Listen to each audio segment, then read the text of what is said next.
Yes, people, it's the French goon bag in the building. Um, so the 2-2 game Arsenal Southampton. Oh yeah, like the video, subscribe to the channel if you haven't already. Drop your comments. Let me know what you thought of the game. If you watched my preview, you know I predicted a draw. Unfortunately, I predicted a draw or a one-goal win. Well, it looked like a one-goal win to Southampton at the end of it. But yeah, it was kind of what I expected, to be honest. No shocks, no surprises. Um, we saw some decent movement on the left from Tierney. Bellerin really didn't look ready. He looked like he was underperforming. He needs to, I don't know, just get some more time into his legs. He looked very afraid and tentative. He didn't run. He barely ran. Like he didn't see him hit like 80%. And if the physios are telling him he can't hit 80%, should he be playing in the Prem? Probably not. So I don't know what that is. If it's his psychology or what it is, but yeah, yeah, yeah. Now, how do we feel about this? It's crap. It's turgid. It's slow. It's laborious. It is not nice. We are not enjoying what we're seeing as Arsenal football fans. There were chants of sacked in the morning. There were chants of get him out and this and that. The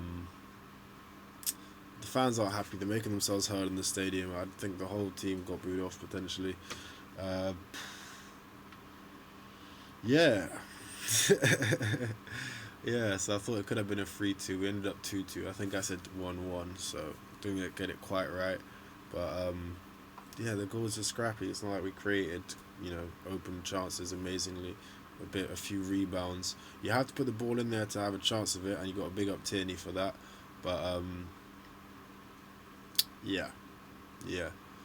Hector wasn't awake on the other side, and ultimately you can't. Again, I don't think you can blame the players. I've said in the preview, the personnel, it's academic at this point.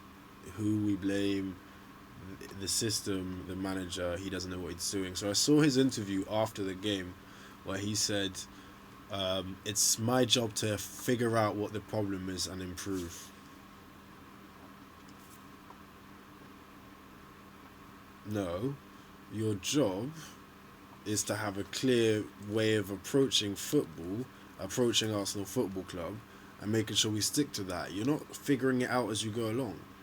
I mean, there's always an element of learning, but this attitude of what he said, he's obviously spoken on himself. He's almost told on himself in a sense that he doesn't know what he's doing at this point. He's just feeling through, trying formations, trying things out. He doesn't know he's no idea what he's doing.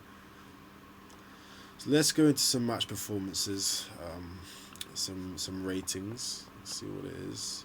I'm not gonna get too angry because, like I said, I kind of called it. Um, it is what it is, as I say. So, but Leno, for the two goals, nothing you could do for the first one really. It was a great finish. Second one was a penalty which he saved. Could have gathered it up maybe better, bounced off and went in. But he did well to get across to save it. First time he's actually stopped a penalty from the penalty spot, in my recollection, for Arsenal. So, but Leno, distribution was. But Leno, we'll give him. Did he make many saves? I don't feel like he made many saves, like really hard to make saves type of thing. We'll give him a 6. We'll give him a 6. He tends to do his job quite well. I am getting frustrated with his kind of. I think it's a cultural thing, but he's always punching the ball. He doesn't catch it. He doesn't trust his hands enough, and that's a bit of a problem. Chambers, I think he was alright. Maybe got forward a bit too much, and he fell asleep in the end for the goal. I think it was on. Yeah, it was on his side, so him or Hector lost their man. Has to get like a 4, I guess, or 3 or 4. Luis, yeah, he did okay. Pinged the ball around, didn't really meet the target too much. I'll give him a 4. Socrates, 4. 3s and 4s across the back. None of them were good enough. None of them did anything special. Bellerin played as a wing back. He was really bad. like really bad. Brennan was probably like a 2. He was pretty much non-existent for the whole game. You feel bad for him. Doesn't look like he's ready. Yeah, maybe psychologically not all ready to just put himself out there on the line, which is bad because you're more likely to get injured if you're holding back. So 2 for the number 2. And Tierney, probably one of the few he was coming out of it with a good score, and then the penalty came in. So obviously you have to take that into consideration, even though it didn't really look like a pen from a few angles that I saw anyway. But what do you people think? Was it a penalty or not? Am I tripping? Am I biased? What is it? Tierney, I thought, played actually well. We got my Celtic subscribers out there, my Scottish subscribers. I know you man back Tierney still, and he did well, man. He did well. He's looking like he's getting a bit more used to the Prem rhythm, but you just gotta be careful. I'll give Tierney a 6 or a 7. 7. I'll give him a 7 because he set up the first goal. I think the second goal came from the left as well. I believe so. Yeah, we'll give him a 7. And then Guendouzi, I feel he played quite well, but not as effective as he could be. None of these players are effective as they could be due to the fact that the coach is a piece of shit. But Guendouzi gets 6. Torreira, I thought he played well at times, but off the ball. But on the ball, he wasn't so good. I think his passing was a bit sloppy. But then again, all these players' passing is sloppy now. I don't know what's happened. Torreira, 6, man. No one was good today. No one deserves more than a 6, really, or maybe a 7, except for one man. We'll get to him first. We got Mesut Ozil. Ozil, really off the pace at home against Southampton. He was really bad actually. Heavy touches, ball going everywhere. He had a couple of nice moments, keeping the ball in play and keeping it ticking along. But when it came time to pull the trigger, he made a wrong pass. When it came time to maybe make the pass, he just pulled the trigger wrong. Like, he just was all over the place. Not himself. At home against a lower league side. Weird to see. Really hope it's not like, the actual end of Ozil, because he's not been that bad last season. Like, that's a bit crazy. And he has to improve, otherwise it completely justifies Emery leaving him out and freezing him out for the amount of money that we're paying him, to be honest. So it's one of those ones really where he really needs to step it up, otherwise people are going to start saying, well, guess Emery was right, type of thing. Although, again, no player seems to be able to shine under Emery. Now, the only guy who did well this game, number 9, and I'll give him a 9. Yeah, why not? He deserves it, man. He did well. He took his chances. Everyone was having a go at him. I heard Lee Gunner call him lack of threat. I was saying in my preview, Guado boy, obviously, I'm saying I can never go against my guy and disrespect his name. But I did think, he's on a goal drought. Hasn't been as good since he come back from the injury. I was worried. I can't lie, I was worried. But he showed some clinical finishing in this game. The first finish was really good. Second one was a bit of a toe poke. But again, put it in such a way that both balls were just put in such a way that, yeah, even though it was a second ball, drop ball, whatever, like, he was able to put it in a part of the net that's really hard for a defender or a keeper to get to. So that takes skill, man. So you got to give him a good score. I give him a 8 or a 9 because he saved us a lot of embarrassment. Aubameyang,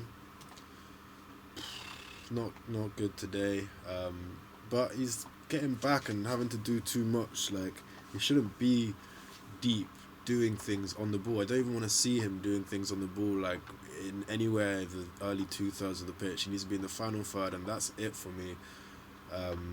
Obviously onside as much as possible, but there's no point in having him further back, man. It's just a waste of speed, it's a waste of agility, it's a waste of goal threat.